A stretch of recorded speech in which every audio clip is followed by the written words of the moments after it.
সভাতেও প্রত্যেকটি প্রকল্পের ক্ষেত্রে নানা ডাইরেক্টিভস আছে, অবজারভেশন আছে, এইসব পর্যবেক্ষণ এবং নির্দেশনা সহই এগুলোকে অনুমোদন করা হয়েছে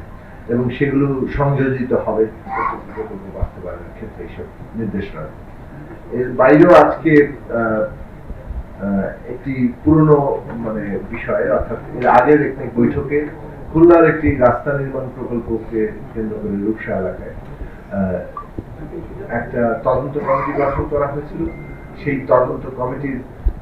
প্রাথমিক রিপোর্টটি আজকে পেশ করা হয়েছে এবং সেই রিপোর্ট অনুযায়ী দায়ী ব্যক্তিদের বিরুদ্ধে ব্যবস্থা নেওয়ার জন্য মাননীয় প্রধানমন্ত্রী নির্দেশনা দিয়েছেন। পাশাপাশি আমরা যে জায়গাটা নিয়ে আলোচনা হয়েছে যে চলমান যেসব প্রকল্প আছে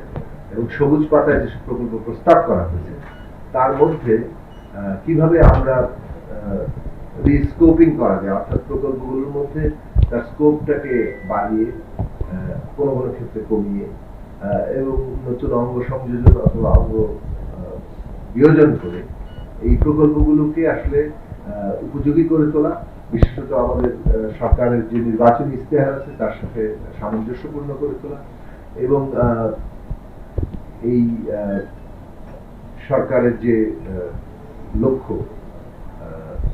পরিকল্পনা সেই তার অনুগামী করে তোলা, এই কাজগুলো আমরা এখানে করার ব্যাপারে আলোচনা চলছে এবং সেটা নিয়ে একটা নীতিমালারও তৈরির উদ্যোগ চলছে।